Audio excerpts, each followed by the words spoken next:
Alors maintenant, on va parler de la suite d'une vidéo qu'on a faite juste avant sur les sous-espaces vectoriels supplémentaires et de quelques propriétés qui sont quand même assez intéressantes.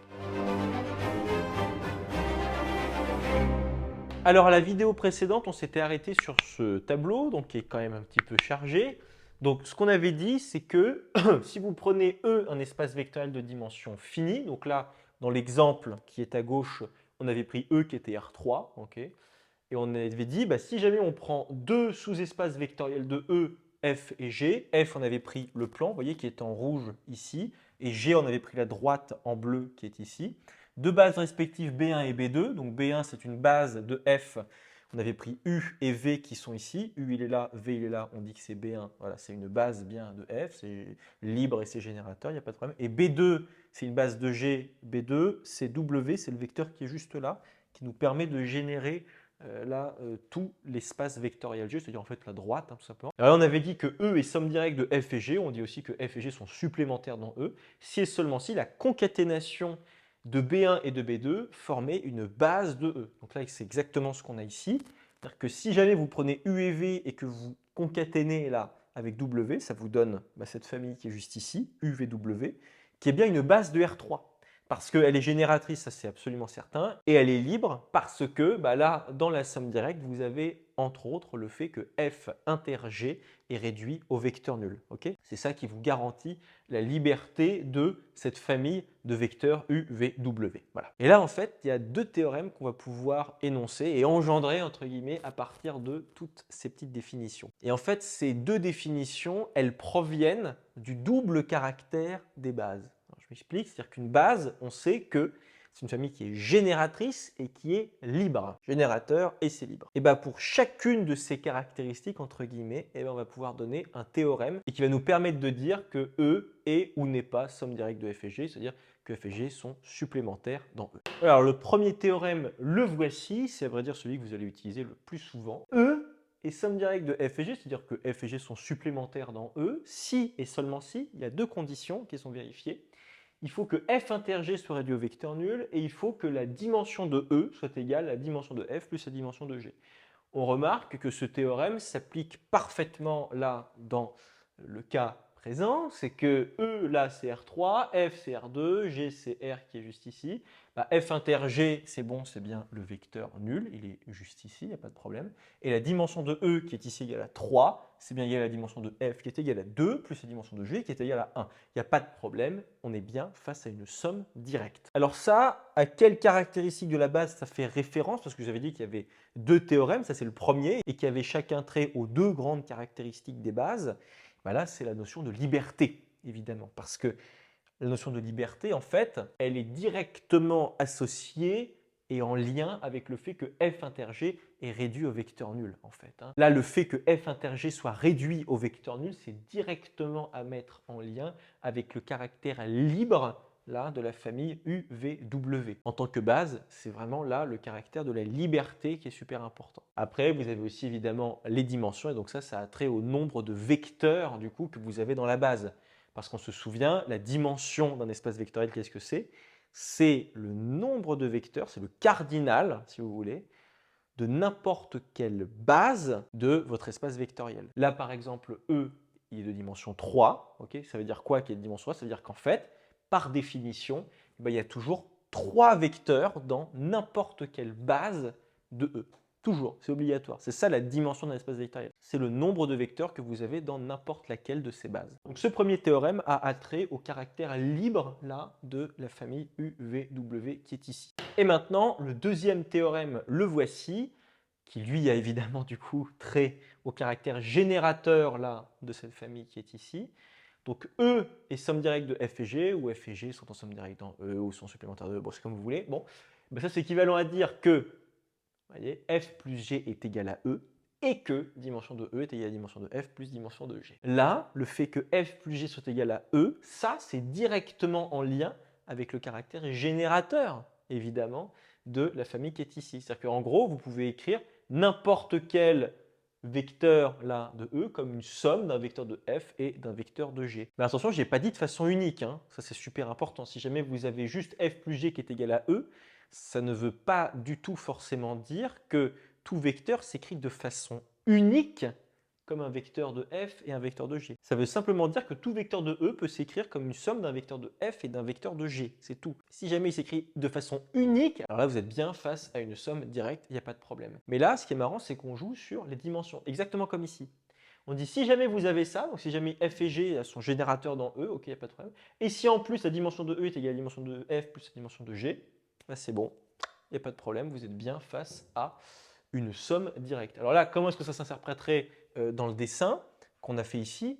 F plus g est égal à E. Oui, c'est le cas. C'est-à-dire que n'importe quel vecteur là de E peut s'écrire comme une somme d'un vecteur de f plus un vecteur de g. Et ensuite, on vérifie que la dimension de E, là c'est 3, c'est bien la dimension de f, c'est 2, plus la dimension de g, c'est 1, c'est bon.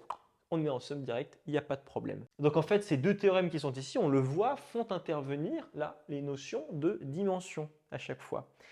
Et c'est ça qui est quand même vachement utile, parce que vous vous souvenez qu'à l'origine, nous, ce qu'on a dit, c'est que E est égal à F plus G en somme directe, si et seulement si on a quoi? Si et seulement si on a ce truc-là et ce truc-là en même temps. Voilà, nous, par définition, E est somme directe de F et G, ou F et G sont supplémentaires de E, bon, si et seulement si F plus G est égal à E, ok, et F inter G est réduit au vecteur nul. Ça, c'est la définition première des sommes directes. Et là, on se rend compte qu'en réalité, là, les deux briques élémentaires qui nous permettent de donner la définition là, des sommes directes, on peut les dissocier et les faire s'accoupler, entre guillemets, si vous voulez, les faire se marier, comme vous préférez, avec les dimensions. C'est-à-dire que vous voyez, là, celui-là, je le prends, tac, je le mets là. Je le fais marier ici, hop là, je l'unis avec cette dimension, cette égalité de somme de dimensions, etc. Et là, hop, ça me ramène directement ici. Pareil pour lui, si jamais je le prends, tchac, je le mets juste ici. Je le fais se marier avec les dimensions. Ça couple comme vous préférez, bon, on s'en fiche.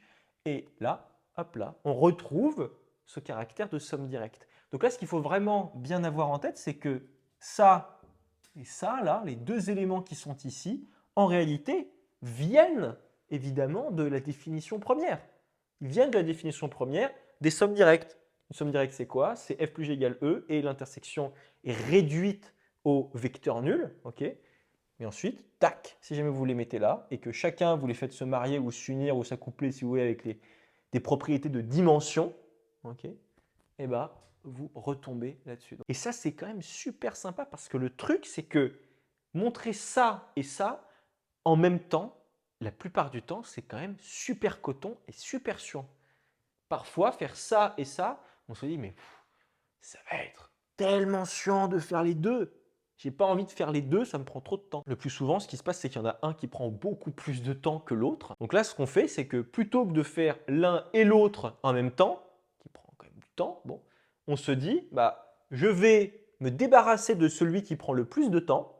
Je vais me focaliser sur celui qui me prend le moins de temps. Imaginons que ce soit celui-là, par exemple. Et je vais juste montrer aussi l'égalité des dimensions. Et ça, le plus souvent, le fait que la dimension de E est égale à la dimension de F plus la dimension de G, ça, mais c'est un truc, ça va super vite. Ça va super vite. Donc imaginons, par exemple, que montrer que F plus G égale E, là, ce soit genre super coton de le montrer. En revanche, c'est super simple de montrer que F inter G est réduit au vecteur nul. Ok.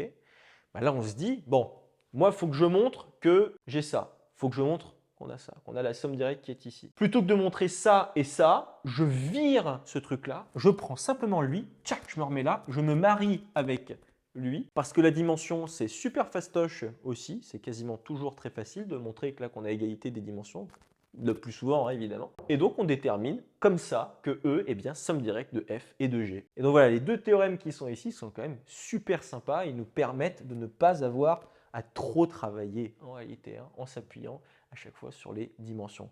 Les dimensions, c'est quand même joli. Et d'ailleurs, je précise une chose, c'est que les dimensions, enfin la dimension, je veux dire le terme même de dimension, la plupart du temps, on l'entend, voilà, c'est un mot commun. On entend parfois, je sais pas, du cinéma en 3D, 3 dimensions, etc.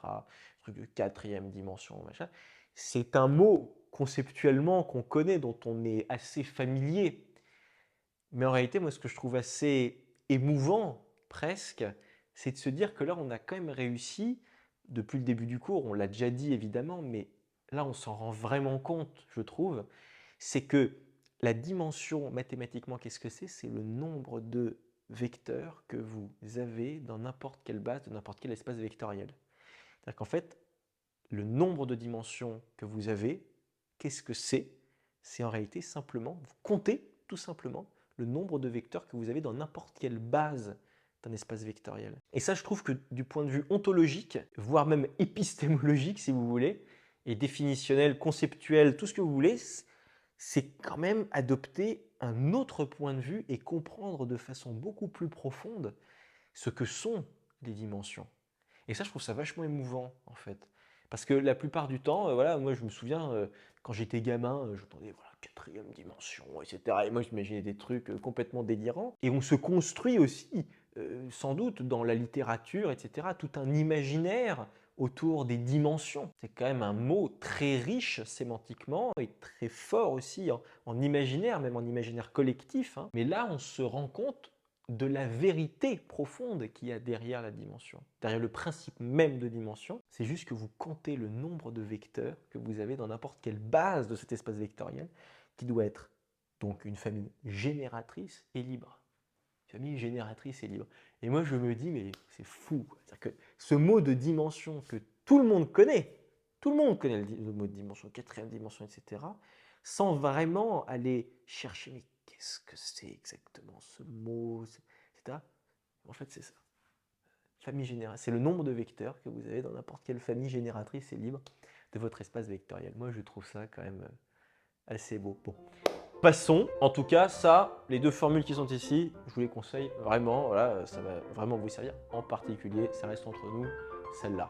C'est celle-là que je vais le plus utiliser. Voilà.